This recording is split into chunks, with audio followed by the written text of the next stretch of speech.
นี่ ลูกสาวเพิ่นก็ซอยแม่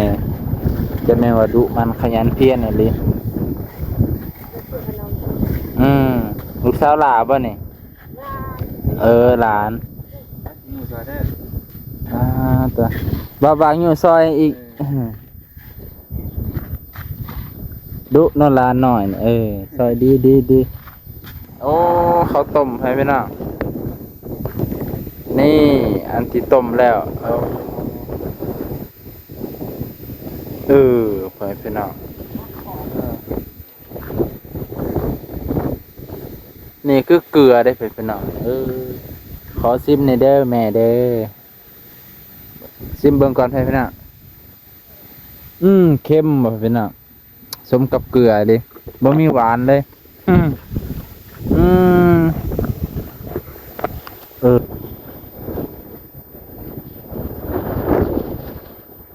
คือกับยังเลยบ่เคยตกจักเทื่อ บ่เคยตกนรกจักเทื่อบ่พดคือหม้อแกงเฮานี่พดคือหม้อแกงแต่ว่าตัวนี้มันจะแต่ว่าตัวนี้พดจนบกตัวนี้จะมันบกมันมาอย่างจนมันแห้งหมดเลยมันแห้งพุ่นแหละจังตักขึ้นเนาะสุดยอดเลยพื้นก็ไปหาเอาอยู่กลางดงพี่น้องหั่นแหละเอาเกลือไปให้กับเจ้าแลกกันเป็นอย่างนี้นี่จกขึ้นนี้เนาะนี่จกออกแล้ว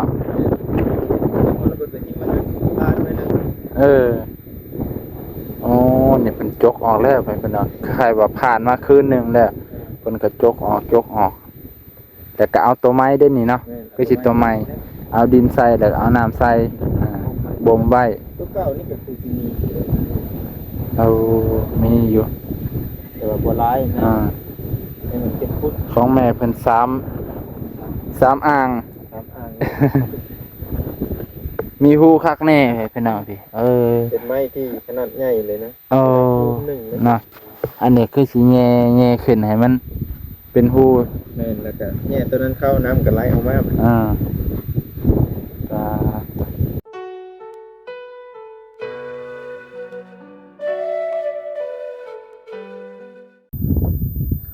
สบายดีพ่อแม่พี่น้องลุงป่าเบิดสุคนที่เคารพเช่นเก่าเช่นเคยมื้อนี้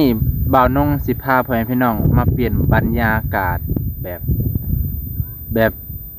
วิถีชีวิตของคนเขตนี้พ่อแม่พี่น้องซึ่งก็อยู่ในตัวเมืองของบ่าวนงนี่แหละเนาะมื้อนี้สิพามาเบิ่งหัตถกรรมของชาวบ้านที่เฮ็ดสืบกันมาหลายสิบปีพ่อแม่พี่น้องเนาะนั่นก็คือบ่อเกลือพี่น้องบ่อเกลือที่เพิ่นเฮ็ดกันมาหลายปีพี่น้องแต่บ่าวน้องเก่ายังบ่ฮู้เรื่องราวเข้ามาแต่ว่าก็เลยเห็นส่องบ่าวบางเพิ่นมาถ่ายช่วงหนึ่งบ่าวน้องก็ได้อยากมาเบิ่งคือกันพี่น้องไปเบิ่งนํกันเดี๋ยวพ่อชาวบ้านผู้เฮ็ดสิได้ถามแน่ว่าเพิ่นเฮ็ดจังไดพี่น้องไปต่อนี่คือบ่อเกลือพี่น้องคิดน่าจะดินตัวนี้นี่นี่พี่น้องนี่มันเป็นนี่เห็นบ่พี่น้องนี่มันเป็นขาวๆขึ้นเป็นขาวๆพี่น้องพุ่นเขาก็เลยขูดคิดว่านะขูดแล้ววันนี้ก็อันนี้น่าจะแม่นแหละอันนี้คิดว่าน่าจะเขาขูดมาแล้วเขามากองไว้ยังสิมันนี่ก็เลยมากับบ่าวบางสบายดีทุกคนเด้อเลยเมื่อนี้ให้บ่าวบางอธิบายให้ฟังคือสีฟ้าเห็ดเคยมาเนาะเคยมาเห็นเพื่อนเฮ็ดอยู่กะสิพาบ่าวนงไปสัมผัสตัวจริงไงเด้อปูนอยู่ทางไม่ใหญ่เพิ่นอยู่ทางพุ่นแหละปูนทางพุ่นเขาเฮ็ดกันไปพี่น้องสิไม่มีผู้สาวบ่รู้ว่าเลยแล้วทางนี้เนาะคือเงียบอยู่ก็สิบ่มีก็บ่เป็นหยังเฮาบ่ได้มาหาเหยื่อมื้อนี้เขากวาดเกินนี่ก็ที่เป็นกองน้อยๆนี่อันเขากวาดไว้เนาะคิดว่าเขากวาดยังไว้นี่เด้กองมัน ตัวนี้เป็นเกลือได้บ่น้อง อ๋อแสดงว่าอันในดินนี่มีเกลือผสม แม่น โอ้ แต่เอาไปเสิร์ฟน้ำบัดนี้ อ๋อ ไปใส่น้ำแล้วก็เอาน้ำเกลือน้ำมาต้ม เค็มอยู่ไผมันน่ะเค็มอยู่ นี่เติมยิบยับยิบยับ อืม เกลือเนี่ย มันเหลื่อมไผพี่น้องมันเหลื่อมแบบยิบยับคือเห็นนั่นแหละ เพราะว่าอันเกลือตัวเขาเฮ็ดอยู่บริษัทนั่นเป็นโรงงานนะเขาว่าบ่ได้ต้มแบบนี้นั่น โอ้ เขาขึ้นมาแช่ไว้อีกป่ะ โอ้ ตามผู้ที่ต้มเกลือเว้า อ่า ตัวนี้เห็นเขาต้มละเอียด ตัวนั้นเขาบ่ได้ต้มคือตัวนี้ แม่ ตัวนี้สิละเอียดกว่า แม่คาเสื้อเพิ่นว่า ขาเสื้อ แจ็คซิแมนความเพิ่นบ่ได้ว่า เออ ไหนอันนี้ จักผู้ใดอัน จักผู้ใดแท้จักผู้ใดปลอมเนาะตอนนี้ แต่ว่าตัวนี้ก็เกิดจากธรรมชาตินั่นแหละ สารเคมีตัวนี้ฮะ บ่มีสารเคมี แม่น โอ้ เพราะว่าเขากวาดเอาอยู่ให้อยู่หนาเขานี่เด้ เด้อ คือเขาเอาไปแช่ไว้คนเขาเห็นน่ะก็มีแต่แช่น้ำซื่อ โอ้ ๆแต่ก็เอาน้ำตัวนั้นน่ะไปต้ม อ๋อ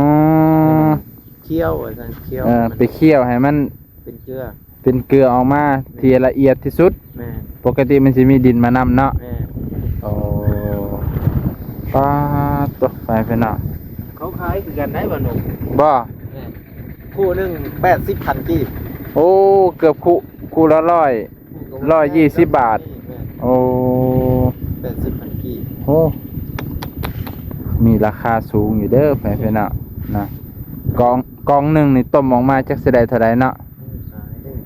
จำเขาเห็นอย่างนี้ อันนี้เขาเฮ็ดเป็นเขตเป็นแดนเนาะคือสิของแพของมัน ใส่ไม้ไว้ดิ เป็นรักคักแน่ได้นี่ อันนี้เขตคอยได้ประมาณ อืม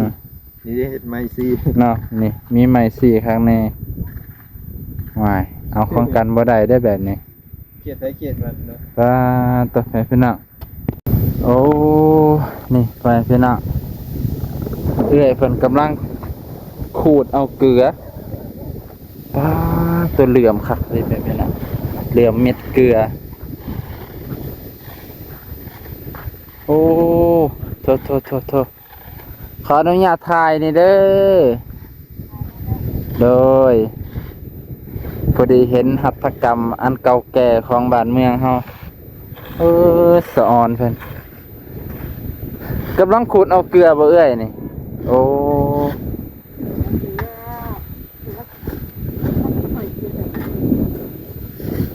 ขูดเอาบางๆเนาะคล้ายๆว่าตัวขาวๆมันขูดแล้วบัดนี้มันก็ขึ้นมาใหม่บ่โอ้เด้อโอ้ยแม่อันลูกเพิ่นจะไม่ดุแท้มาซอยแม่เนาะลูกเพิ่นนี่ถ้าฮุบขึ้นรถนี่ไปพี่น้องเบิ่งเหลี่ยมเมาๆนี่ เท้ามันนี้ มันถึกแดดแล้วมันอันนี้เนาะซิมได้บ่นี่ ได้มันน่ะเกลือยังไม่ได้ต้มหุ่น โอ้มันเค็มอีหลีบ่เค็มอีหลีบ่ลอยเค็มอีหลีของแท้ร้อยของแท้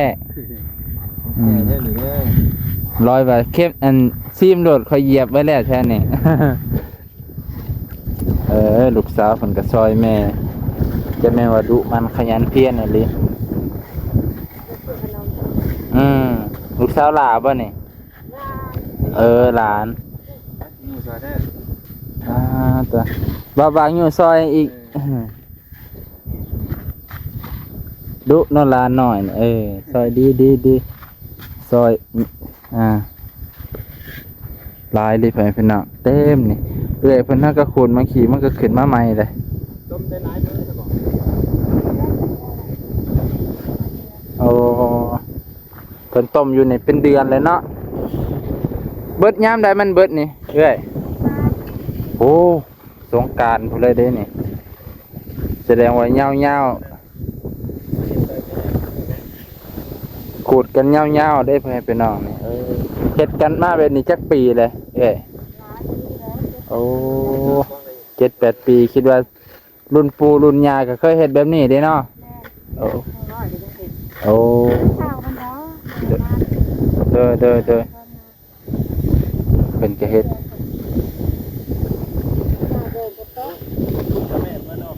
ป้า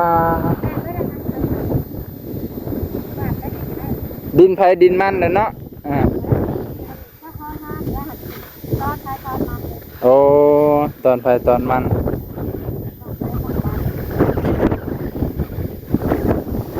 คล้ายๆแบบดินของเพิ่นแต่ว่าเฮาก็มาขอเฮ็ดเลยมื้อนี้ก็จะแม่นนะลมคักลมแน่เนาะเอ้ยเบิ่งเพิ่นซะเนาะเต็มขาวอักซากเลยเด้นี่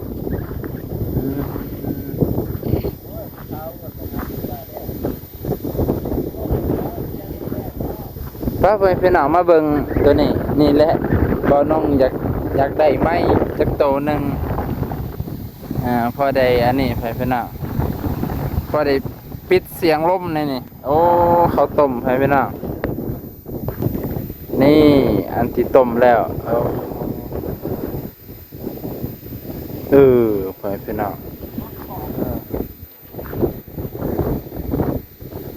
นี่คือเกลือได้เพิ่นเอาขอซิมในอยเด้อแม่เด้อซิมเบิ่งก่อนเพิ่นเอาเค็มบ่เพิ่นเอาสมกับเกลือดิบ่มีหวานเลย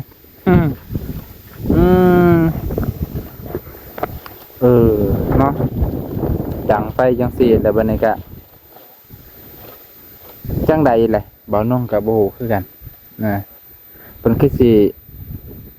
ให้น้ำมันย่อยลงมาเดี๋ยวเพิ่นก็ต้มเอาอีกกรองเอาอีกบ่เจ้าขอเป็นแบบนี้เนาะ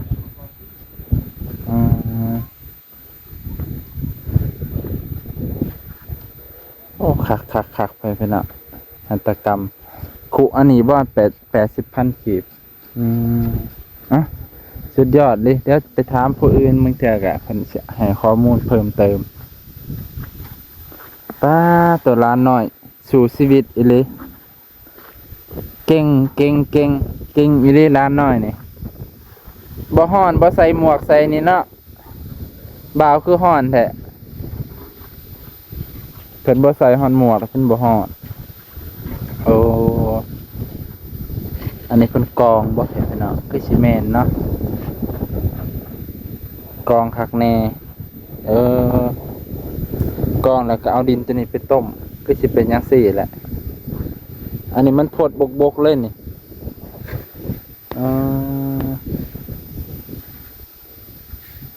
เด้อมันมีหูบ่อยู่ลุมคือบ่มีหูหยัง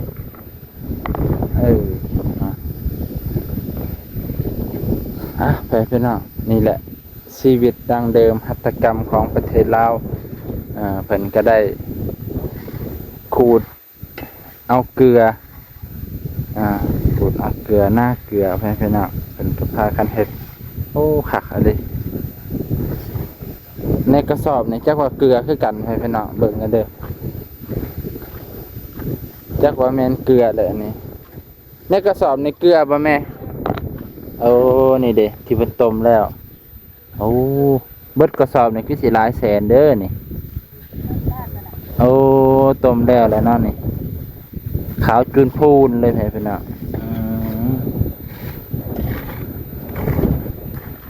ขูดเอาแล้วก็ไปแช่น้ำแล้วก็มาต้มบ่แม่จังซี่บ่โอ้กรองเอาก่อนโอ้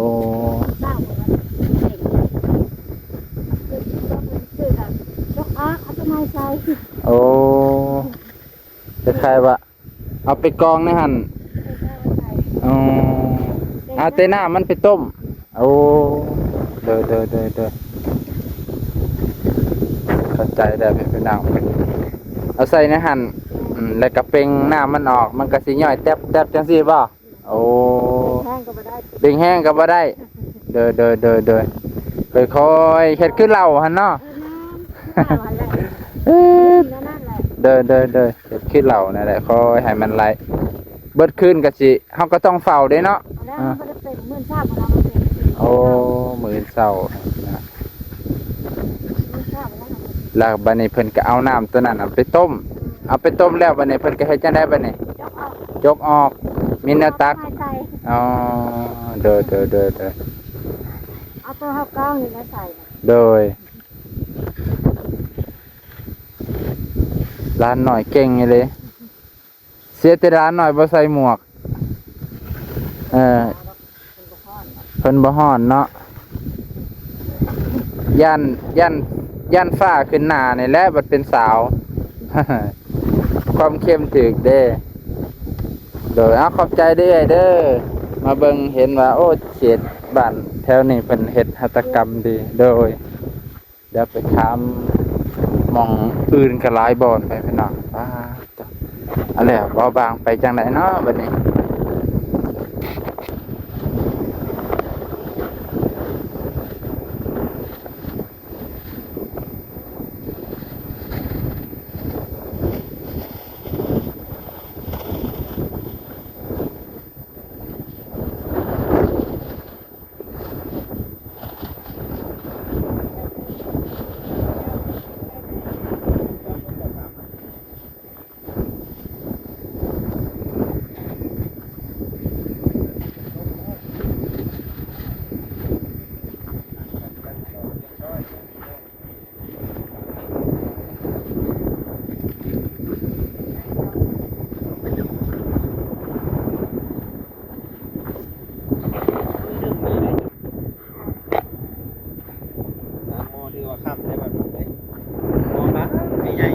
ว่า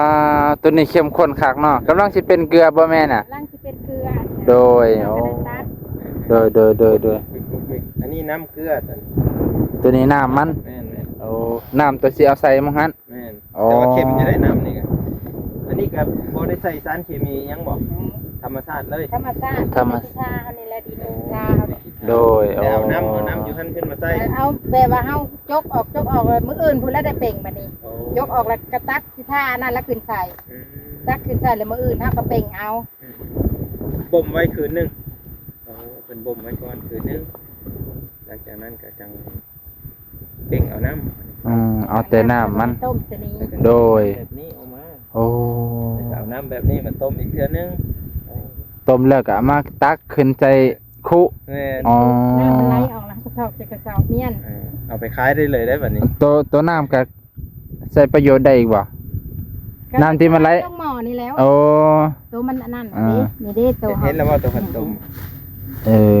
นี่เด้ มันจะแตกต่างนะแตกต่างจากเกลือ เกลือซื้ออยู่ห้านมันจะขาวเนาะ เฮาบ่เฮาบ่เห็นเฮิงแล้วมันแข็ง โอ้แข็งแม่นตัวนี้ เห็นเฮิงมันก็บ่แข็ง โอเค ตัวนี้แม่นเฮิงก็บ่เป็นหยัง เบิด โอ้ถือบนละเปื่อย แล้วสั่นแล้วบ่ให้ถึงน้ำ บ่ให้ถึกนะเฮาแบบว่าเฮาเสียเมียนกินเฮาก็ใส่ทงยางเมียนซุปใส่กระสอบมันเมียนโลดมันก็งามแบบนี้แล้วมันยินถือ ถือว่าสะอาดอยู่พี่น้องตัวเบิดสอบนี่จักสิจักแสนเนาะ สอบหนึงนี่มันก็หลายแสนเติบมาแล้ว ขายเป็นโลหรือบ่ ขายเป็นคู่ ขายเป็นคู่ เบอร์16รุ่นนี้ โอ้ อันนี้ใหญ่กว่า เด้อผดบอกอยู่ป้าคือกับหยังเลย เราอยากว่าเขาเคยตกเจ็บ บ่เคยตกนรกจักเทื่อบ่เคย พดคือหม้อแกงเท่านี้ เกิดคือหม้อแกง แต่ว่าตัวนี้มันจะ แต่ว่าตัวนี้พดจนบกตัวนี้ จะมันบกมันมาอย่างตั จนมันแห้งหมดเลย มันแห้งพุ่นแหละ จังตักขึ้นเนาะโอ้สุดยอดเลย พื้นก็ไปหาเอาอยู่กลางดงพี่น้องหั่นแหละเอาเกลือไปให้กับเจ้า โอ้ แลกกัน เด้อจนน้ำแห้งแล้วเพิ่นจังเอาขึ้นมาโอ้แม่เพิ่นเก็ดเบิดมื้อแล้วมื้อนี้ เบิดมือได้ก็เบิดมือ อยู่กับนั่นนี่แหละ อยู่วัดที่แล้วนี่ บ่ได้มุงบ่ได้ยังเนาะ ก็ยังบ่ทันแดกปานใดละพออยู่ก็อยู่ปานแดกก็เฮ็ดตู้ เด้อ 4เดือน5ก็เฮ็ดตู้ ตูบแล้วบัดนี้ โอ้ต้มหมดเดือน4เดือน5เลย ฮอดพุ่นแล้วข้าวเพิ่นตกพุ่นแล้ว ถ้าฝนตกแล้วจังเช้าเนาะ หอดยามฝนแล้วก็เศร้า เน้นว่าให้ลูกสาวมาซอยเด้อ ลูกสาวเขาก็ดีหมด แน่ ไปกรุงเทพหมด โอ้ปะให้แม่ต้มเกลือผู้เดียว เอาซอยกันคนละทางเนาะลูกก็หาอีกทางหนึ่งแม่ก็อยู่ทางบ้านก็หาอีกทางนี้ สิภาคมาเฮาก็ไปจักใช้จักจ่ายจัง โดย จะเอาเพียงมาเฮาก็อยากแลก แม่นแหละ ปลามาก็แลกกิน โดย แม่นเจ้าคือคนบ้านนี้บ่บ้านโนนสมบัติ บ บ้านนั่นเอามาอยู่นะ โอ้ บ้านบึก ตัวนั้น บ้านบึก บ้านบึกตัวนี้บ้านโนนสมบัติโอ้บ้านโนนสมบัติก็ วันนั้นสมบัติเนาะ ใกล้กับทางเข้าวัดป่าภูข้อ โอ้ เก็บทางเลยพี่น้อง เด้อ นั่นจะเป็นทางเข้าวัดต้ม ป้า เจ้ากวาดแล้วกวาดเอาเดี๋ยวนี้ บ้านอันนี้นี่แล้วเดิน โอ้ อันนี้ แม่นบอลเจ้ากวาดผู้เดียวเลยบอก ของแม่เบิดบ่นี่โอ้ ไปค่านี่ไปนี่ผู้นึง อ๋อ ไปปั่น เจ้า กัน เจ้ามาเศร้า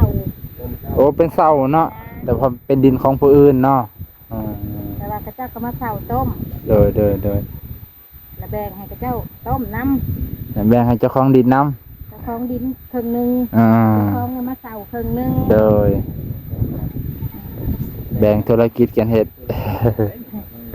ผัดบ่แบ่งผัดหมูบ่มีหมูกับผัดจักต้ม โดย ต้ม แม่นและปานกัน เมืองเดียวกันใช้กันพี่น้อง เบิ่งไปเบิ่งมาคือกันนำเบียร์ตัวนี้เนาะเหลืองพร้อมที่จะขึ้นหมอแล้วให้พี่น้องทาติดตัวนั้นมันบกทาตัวนั้นมันบก ต้มซื่อๆบ่ได้ข้นบ่แบบว่าบ่ได้ข้น คนมาแล้ว โอ้ ถ้ามันบกเองมัน ยันได้ให้มัน ใส่ใส่ ตั้งไฟให้ ยันแบบข้นให้มันเข้ากันคักแน่ ตัวนี่คือของแม่เพิ่นไปพี่น้องเดี๋ยวไปเบิ่งหมองเพิ่นเอาดินใส่กันเป็นไม้คักแท้ไปพี่น้องผู้อื่นเพิ่นบ่ได้ใส่ไม้แต่ผู้อื่นเพิ่นใส่อีกแบบหนึงอันนี้เพิ่นใส่ไม้อันนี้เพิ่นก็สิขูดไปแล้วเด้อมีแต่หมองนั่นแหละขาวจนพูนไปพี่น้อง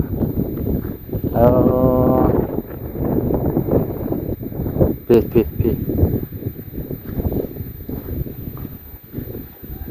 โอ้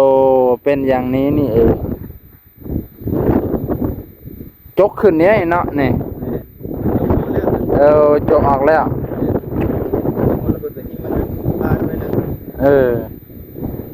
โอ้เนี่ยเป็นจกออกแล้วไปเป็นเนาะใครว่าผ่านมาคืนหนึ่งแล้วคนก็จกออกแต่ก็เอาตัวไม้ได้นี่เนาะก็สิตัวไม้เอาดินใส่แล้วเอาน้ำใส่บ่มไว้ ตัวเก่านี่ก็คือที่มี มีอยู่ แต่ว่าบัวลายนะให้มันเป็นพุทธ ของแม่เพิ่นสามอ่าง ครับอ่าง มีหูคักแน่พี่น้องพี่เป็นไม้ที่ขนาดใหญ่เลยนะ หนึ่งเลย เนาะอันนี้คือสิแง่ขึ้นให้มันเป็นหู แม่นแล้วก็เนี่ยตัวนั้นเข้าน้ำก็ไหลออกมา ตัวนั้นบ่เห็นไผเลย เว้นเจ้าของเลย อืม โอ้ตัวนี้ นี่ก็น่าจะน้ำบก บวกแล้วเนาะนี่เด้ได้คุหนึ่งแบบทั้งหนึ่งได้คุหนึ่งเกือบบ่คุซ้ำให้พี่น้อง มันนะครับเติมน้ำเสริมอีกเอาเด็กเอา เติมน้ำเรื่อยๆเนาะ จะมาจืดแล้วจะน้ำมันขาวแล้วตอนนี้น้ำมันเหลืองแต่มันไหม้เลยก็น่าจะมืดเลยบ่ได้ใช้ได้บ่เนาะ แม่นอยู่ บ่ได้เหลืองเลยมันเริ่มใส เริ่มสิใสแล้วก็เริ่มสิใสแสดงว่าสิเบิดน้ำเกลือ เตรียมสิจกออกแล้วเอาดินเข้าใหม่ บางคนเขาก็บ่เอาซ้ำเขาก็ถมใส่นี่เลย ครับ ไม่ได้บ่มีผู้ชายผู้สาวมาหาต้มเกลือ น่ะว่าตัวนี่น้ำเกลือที่จะเอาไปต้มให้พี่น้องไปเฮาก็สิได้เดินทางต่อไปพี่น้องมื้อนี้ก็สิได้อำลาพาจากเพียงเท่านี้ก่อนหลายบ่อนพูนจุดไปฮอดพุ่นไปพี่น้องพุ่นคล้ายๆว่าหน้าผู้ใดมีก็มีเดินก็เฮ็ดเป็นประจำนะทุกปีฮอดฤดูนี่ฮอดเดือนนี้ก็เตรียมเฮ็ดนี่ขอบใจหลายๆเด้อแม่เด้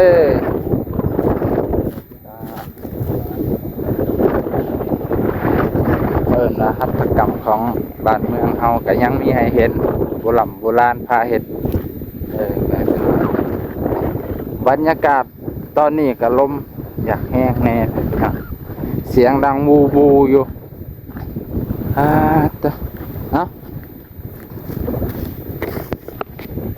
นี่ทางนี้ก็คือกันไปพี่น้อง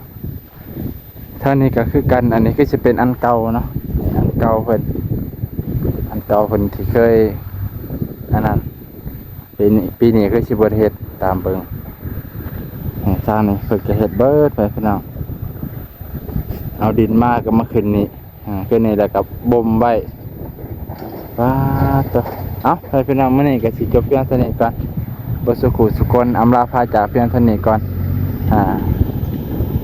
ขอบคุณขอบพระคุณไปพี่น้องลูกป้าที่รับชมตั้งแต่ต้นจนจบเด้อวิธีของชาวบ้านอยู่ที่ประเทศลาวก็ประมาณนี้ไปพี่น้องบ้านนาเกลือว่าซั่นเถอะ